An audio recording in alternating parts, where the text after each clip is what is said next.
एक बार गौतम बुद्ध और उनके शिष्य एक पेड़ के नीचे बैठकर किसी विषय पर चर्चा कर रहे थे।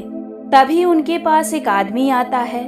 उस व्यक्ति के चेहरे पर उदासी साफ साफ दिखाई दे रही थी। गौतम बुद्ध उसको देखते ही समझ गए कि वो व्यक्ति दुखी है। इसलिए उन्होंने तुरंत ही उससे पूछ लिया, बताओ तुम्हारे दुख का क्या कारण है। गौतम बुद्ध के इतना पूछते ही वो व्यक्ति हाथ जोड़कर बोला, भगवान, मैं बहुत दूर से आया हूँ। सब कहते हैं कि आप सबके दुखों का निवारण करते हैं। मैं भी आपके पास इसी उम्मीद के साथ आया हूँ कि आप मेरे भी जीवन के दुखों को दूर करें। महात्मन, मैं अपने जीवन से निराश हूँ। मेरे जीवन में कोई भी खुशी है ही नहीं। जो चाहा मुझे वो कभी मिला नहीं और जो सोचता हूँ वो कभी होता नहीं।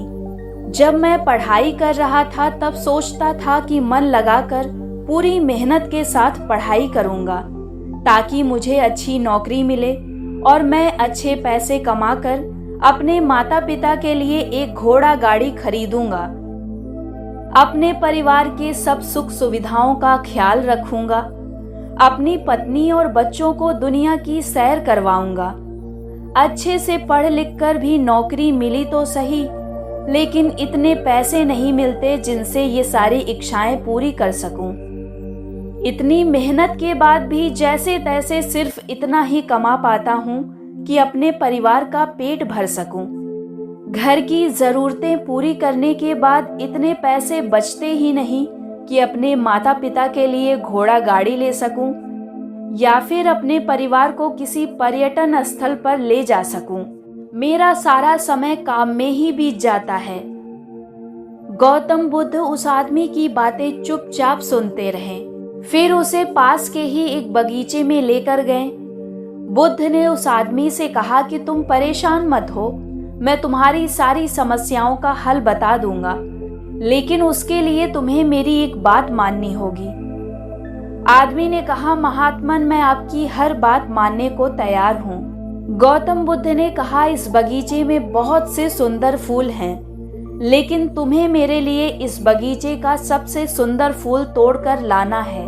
लेकिन साथ ही तुम्हें एक बात का और ध्यान रखना है कि तुमको बिल्कुल सीधे चलते हुए बस फूलों को देखना है और जो फूल तुम्हें सबसे सुंदर लगे उसे चुन कर लाना है।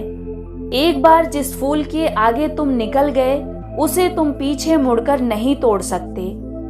आदमी बुद्ध की बात ध्यान से समझने के बाद बगीचे में गया।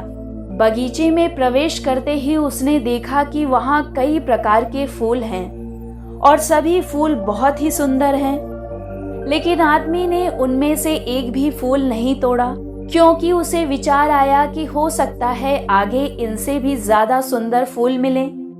और इसी विचार के साथ वो हर फूलों को पीछे छोड़ता गया। अधिक सुंदर फूल की आशा में आदमी बगीचे के अंतिम छोर तक पहुंच गया।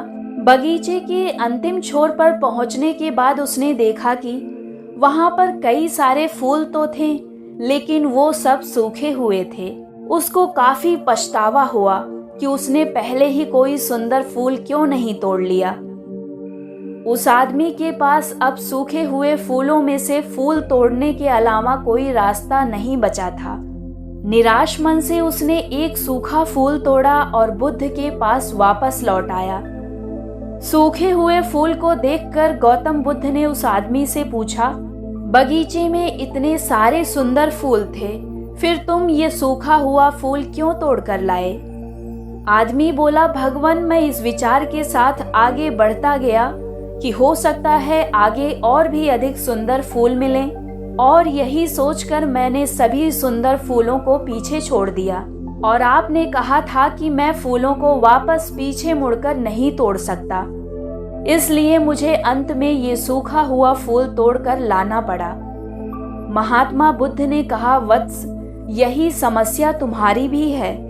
इस बगीचे को तुम अपने जीवन की तरह समझो और इसमें वो सभी तरह के फूल छोटी मोटी खुशियां हैं, और तुमने ज्यादा बड़ी खुशी की आशा में इन सभी छोटी छोटी खुशियों को पीछे छोड़ दिया है।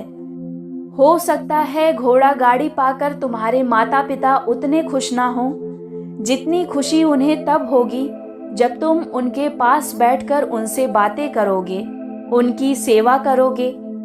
किसी बड़े पर्यटन स्थल पर जाकर तुम्हारी पत्नी और बच्चे अवश्य खुश हो सकते हैं, लेकिन उससे भी ज्यादा खुश वो तब होंगे जब तुम उनके साथ समय बिताओगे, अपने बच्चों के साथ खेलोगे, अपने परिवार के साथ अपने मन की बातें साझा करोगे।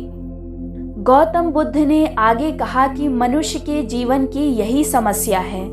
जीवन में उनके पास जो है वो उसका महत्व नहीं समझते और फिर कुछ और ज्यादा पाने की आस में जो है उसका भी आनंद या सुख लेना भूल जाते हैं। और जब समय बीत जाता है तो लोगों को लगता है कि उनके जीवन में कभी सुख या खुशियां आई ही नहीं।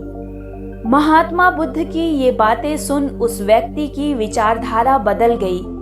वो अपने उसी पुराने जीवन में खुश रहने लगा। ये कहानी अगर आपको अच्छी लगी हो तो चैनल को लाइक, शेयर और सब्सक्राइब कीजिए ताकि आने वाली कहानियों को आप सुन सकें।